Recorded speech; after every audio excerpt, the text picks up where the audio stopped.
Então, meus irmãos, Jeremias 33. Veio a palavra do Senhor a Jeremias segunda vez, estando ele ainda encerrado no pátio da guarda, dizendo: Assim diz o Senhor que faz isto, o Senhor que forma isto, para o estabelecer, o seu nome é Senhor. Clama a mim e responder-te-ei, e anunciar-te-ei coisas grandes e firmes que não sabes. Esse texto aqui, nós sabemos que Jeremias, ele foi o profeta que previu o cativeiro babilônico, tentou convencer o povo de que eles deveriam se converter para que evitasse o cativeiro babilônico, mostrou para o povo que as 10 tribos do norte já tinham sido punidas pela Assíria. Mesmo assim, eles não se deram por avisados, porque as 10 tribos do norte foram dizimadas pela Assíria. Aí entra no cenário o Império Mundial da Babilônia. Até então, os governos poderosos da época teria sido o Egito. Agora a Síria se projetava, a Síria quase se tornou um império mundial, mas aí Nabucodonosor ele tem a visão da estátua, que a cabeça era de ouro, que representava Nabucodonosor e a Babilônia. Depois veio o peito, que era de prata, que representava Medo Persa, o ventre de cobre, que representava a Grécia, e as pernas de ferro com ferro e barro, que representava Roma. E esses 4 impérios mundiais seriam suficientes para trazer para a história o surgimento do reino de Deus. Lá em Daniel 2,44, a gente pode ver, nos dias destes reis, Babilônia, Persa, Grécia e Roma, o Senhor Deus do céu levantará um reino que jamais será destruído, e não passará a outro povo. Aí diz que, sem auxílio de mão, uma pedra foi cortada da montanha e deu nos pés da estátua e derribou a estátua. Isso quer dizer que pés era Roma. Essa pedra representa Cristo, que nasceu exatamente quando Roma estava no comando mundial. E aqui começa, então, só que aqui Jeremias ele está profetizando para que o povo não fosse para o cativeiro, só que isso resultou na prisão dele. Aqui o texto está dizendo: veio a minha palavra do Senhor a Jeremias, segunda vez, estando ele ainda encerrado no pátio da guarda, dizendo. Esse encerrado no pátio da guarda é o jeito bonito de dizer que ele estava preso. Então, ele estava preso.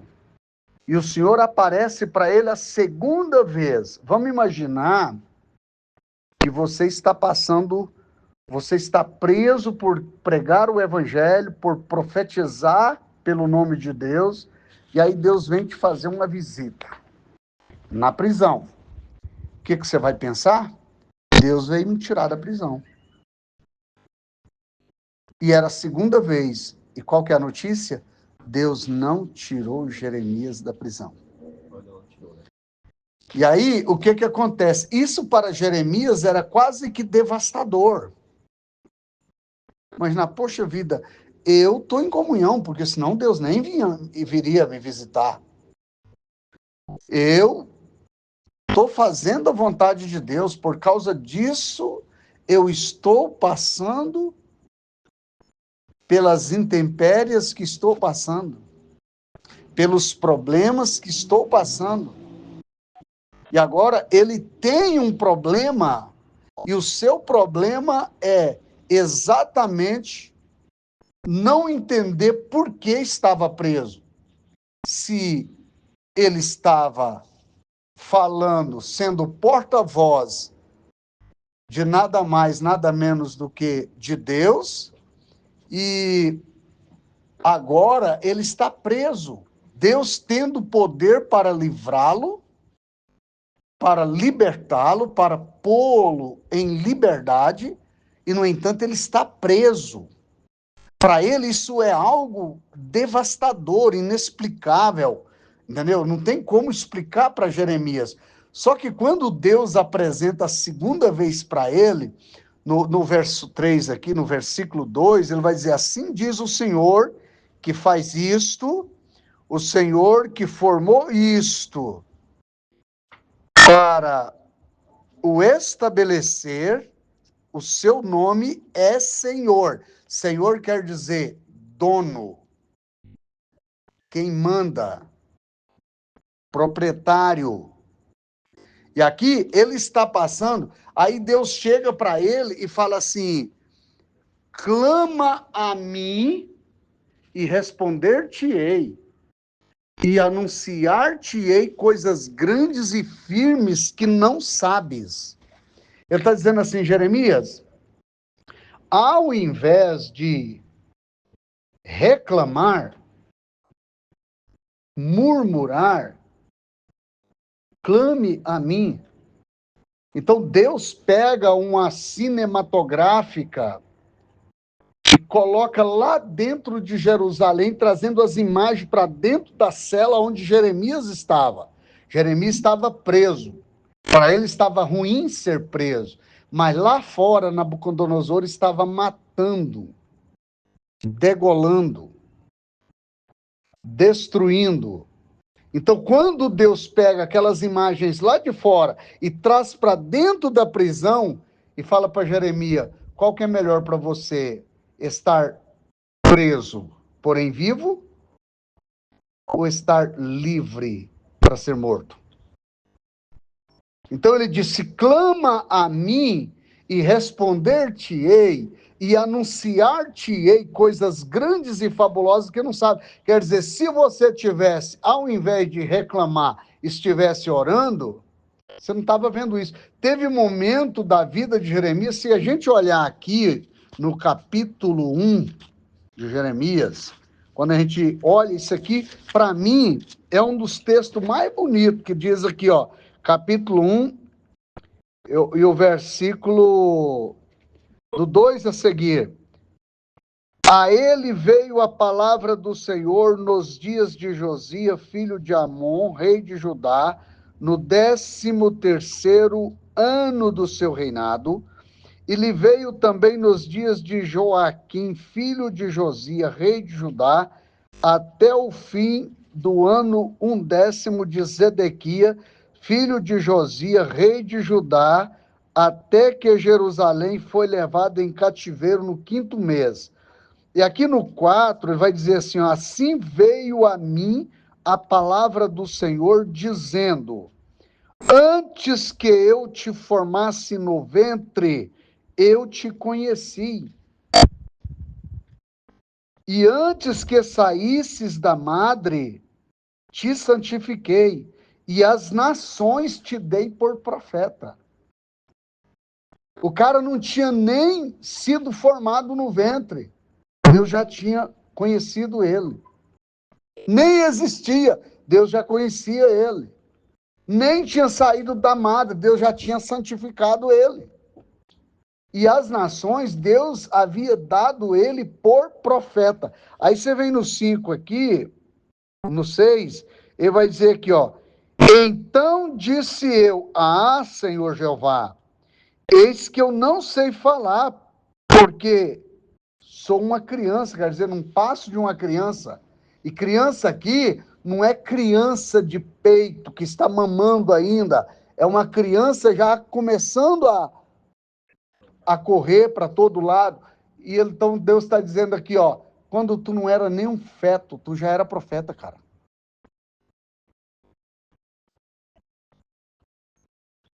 Eu não quero saber se você não sabe falar ou não. As desculpas, eu acho interessante que quando as coisas no âmbito para fazer o querer de Deus, as desculpas são as mais espirituais possíveis. O homem tem um chamado, e aí a gente olha aqui, ó, quando você olha aqui, está dizendo, não temas. Deus disse aqui, ó, não digas eu sou uma criança, porque aonde quer que eu te enviar, irás. E tudo quanto te mandar, dirás. Não temas diante deles, porque eu sou contigo para te livrar, diz o Senhor. Aí ele fala assim: se vai me livrar, tudo bem. Agora ele vai parar na prisão. Nas contas dele, Deus não livrou ele coisa nenhuma. Só que ele não está vendo que estar preso o livraria da morte. Entendeu? Agora, quando a gente olha aqui no verso 8, ele vai dizer, ó, não temas diante deles, porque eu sou contigo para te livrar, diz o Senhor. E estendeu o Senhor a mão e tocou-me na boca e disse o Senhor, eis que eu ponho as minhas palavras na tua boca. O que Deus está esperando de nós é só a obediência. O resto deixa com ele. É bom, não é, saber que Deus colocou na nossa boca as palavras, né? Então, ele está entendendo aqui agora, aí no 10, olha, ponho-te neste dia sobre as nações e sobre os reinos. Ele não está sendo um profeta só da nação de Israel. Ele está sendo um profeta de proporções intercontinentais.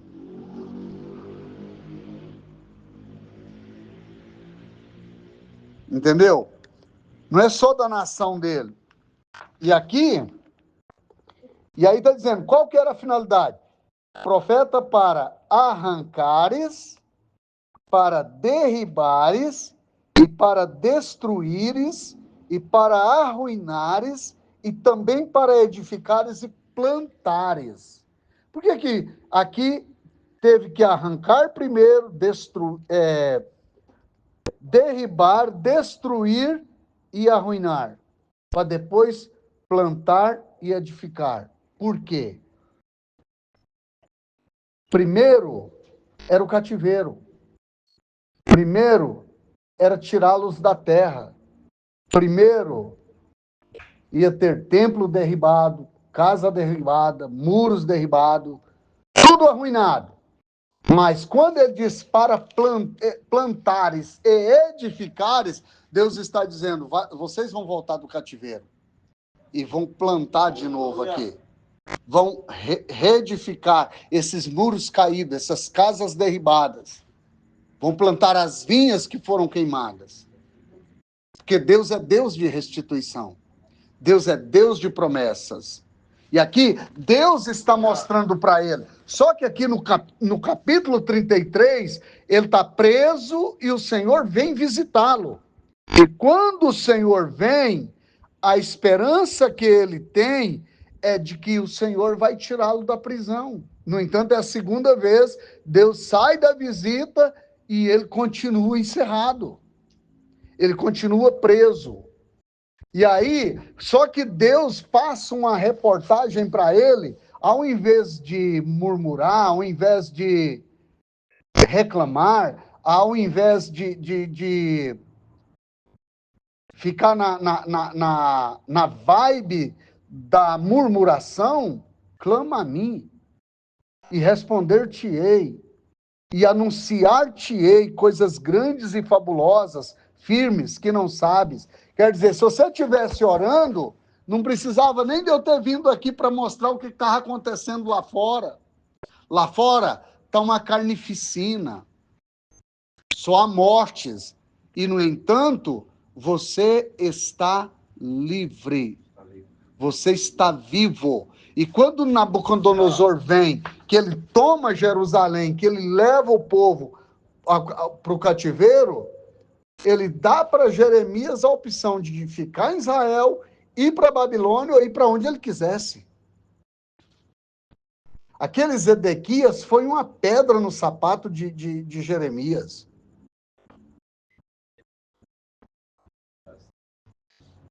Chegou a lançá-lo no calabouço. Mas Deus levantou um moço para poder tirá-lo de lá. Então, às vezes, diante das provas, das dificuldades, por que eu estou pregando isso aqui hoje? Talvez essa mensagem vai chegar a alguém que está achando que está sofrendo demais, que está sendo injustiçado, que Deus está... Porque teve um momento para Jeremias que ele falou para Deus, o Senhor tem sido para mim um ribeiro ilusório. Eu me enganei com o Senhor. Então ele disse, eu estou jogando a toalha, eu não profetizo mais, nem adianta, estou fora, bota outro. A Bíblia diz que Deus permite ele sentir a sensação da osteoporose, um apodrecimento nos ossos. Ele disse, um pouquinho que eu me calei, eu senti como que se os meus ossos fossem apodrecendo dentro de mim. E agora ele dispõe a falar, a profetizar. E se a gente lê, vou tentar lembrar aqui qual que é o versículo, qual que é o capítulo, não sei se é o 9, acho que é o capítulo 9. Aqui diz assim, prover a Deus a minha cabeça se tornasse em águas, e os meus olhos em uma fonte de lágrimas, então eu choraria de dia e de noite os mortos da filha do meu povo. E quando a gente começa, eu não sei se é o 5, capítulo 5, deixa eu ver se é o capítulo 5, lembrei de um texto aqui, também de Jeremias, não vai dar tempo, que o horário está quase encerrando, é o 5 primeiro, diz assim, dai voltas às ruas de Jerusalém e vede agora, informai-vos e buscai pelas suas praças, a ver se achais alguém, ou se há pelo menos um homem que pratique a justiça e que busque a verdade, e eu lhe perdoarei. E se nós olharmos lá em Ezequiel, lá Ezequiel disse assim, eu busquei alguém que se colocasse na brecha por mim, por esta terra, mas não encontrei. Então, durante toda a trajetória, parece faltar pessoas adequadas para Deus usar para embargar um juízo. E todas as vezes que é para Deus interromper juízos, você vai ter que meter a mão no bolso, como fez Davi. Lá na contagem do censo irreverente que ele fez, Davi, ele vê o anjo, morreram 70 mil homens, e ele vê o anjo cruzar os ângulos do céu de Jerusalém, e naquele momento ali, Deus fala com ele, levanta, vai na eira de Ornão Araúna e faz um altar para eu interromper o juízo. Quando ele chega lá, Ornã fala assim, eu vou doar a terra, os bois e a lenha. Ele falou, não vou fazer cortesia com o chapéu dos outros. Eu quero comprar pelo preço justo, não quero nem desconto, porque eu não vou dar ao meu Deus algo que não me custe nada. Então, se é para Deus interromper juízo, muitas vezes nós vamos ter que meter a mão no bolso. Porque Deus não interrompe juízo por acaso. Às vezes, nós temos que entender, por isso que ele não aceitou a oferta da terra. É tanto que hoje, lá, os muçulmanos se apropriaram Mas aquele templo vai ser tomado de volta, porque ali foi aonde Abraão ofereceu Isaac no Moriá e Davi comprou para fazer o sacrifício, para interromper o juízo. Só que os muçulmanos chegaram e fizeram a mesquita de Omar, aquele domo da Roca, e agora vai ser resgatado. Os judeus fazem as orações deles nos muros das lamentações, porque o lugar que seria o templo foi tomado pelos muçulmanos e virou patrimônio da humanidade. Não pode soltar um míssil lá e derrubar. Para aquilo ali cair, vai ter que ser com um terremoto, com um abalo sísmico, algo proveniente de um juízo determinado pelo próprio Deus. Porque quando se é tombado algo como patrimônio da humanidade, os países que fizerem guerra não podem atingir. Então, os judeus até hoje, eles saíram, eu orei lá no Muro das Lamentações, um paredão de quase 70 metros, acho que é assim, hoje dá uns 40 metros, né? Mas isso já foi 70 metros de altura algum tempo na história. Entendeu? Chama-se Muro das Lamentações. Então é importante os irmãos entenderem, que Deus abençoe, e hoje, nesse culto, nós estamos aqui para falar de Jeremias, mas Jeremias já ficou na história. Agora, quem é a bola da vez é a igreja. Está na hora da gente, ao invés de murmurarmos, clamarmos a Deus, pedir direção de Deus, discernimento de Deus e saber o quanto Deus é maravilhoso. Eu quero, inclusive, agradecer vocês aí por ter colaborado aí com o silêncio no momento, não teve conversa hoje na nossa aula. Muito obrigado, Deus abençoe vocês, estou orando por vocês, Deus abençoe.